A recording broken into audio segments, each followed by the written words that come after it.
વડોદરા શહેરમાં અષાઢી બીજે નીકળનારી ભગવાન શ્રી જગન્નાથજીની રથયાત્રાને લઈને મહત્વપૂર્ણ સંકલન બેઠક મળી.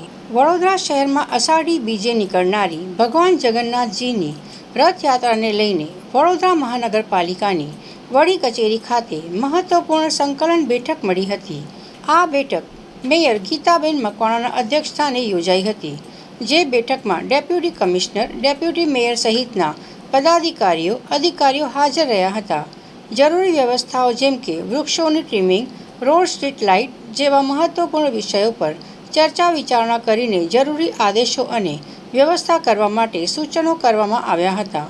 બેઠક પૂર્ણ થયા બાદ મેયર ગીતાબેન મકવાણાએ મીડિયા માધ્યમોને માહિતી આપી હતી. વડોદરા મહાનગરપાલિકા ખાતે એક બેઠક યોજાઈ હતી, જે રથયાત્રાને લઈને હતી.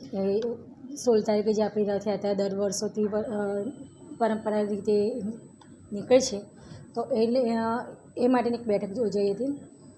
તો અમે 5 પદાધિકારીઓ તેમજ ડેપ્યુટી કમિશનર અને અધિકારીઓ લોકોને બોલાવ્યા હતા, જે દરેક સ્ટેપ બાય સ્ટેપ આપણે જે કામગીરી થતી હોય છે રથયાત્રા નિમિત્તે, તો એ વિશે અમે ચર્ચા કરી હતી.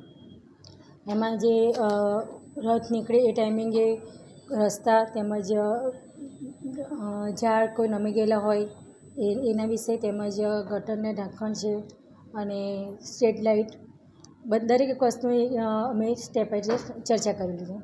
અને વર્ષોથી એ લોકો કામગીરી ઓલરેડી કરતા જ આવ્યા છે, એટલે એ લોકોનો અનુભવ બી અમને શેર કર્યો હતો અને અમે અમારો અનુભવ એમને શેર કર્યો અને પરસ્પર એક ચર્ચા કરી હતી. કયા સૂચનો આપ્યા?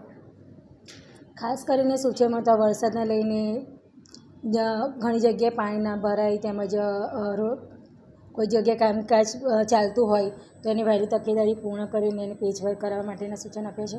અને ઝાડ દરેક જગ્યાએ ચેક કરીને કોઈ જગ્યાએ વાયર ખુલ્લો હોય તો એમજી વિશેની જાણ કરીને એનું પણ સૂચન આપ્યા છે. અને ટ્રીમિંગ કટિંગ માટેનું પણ એક સૂચન આપી દીધા છે.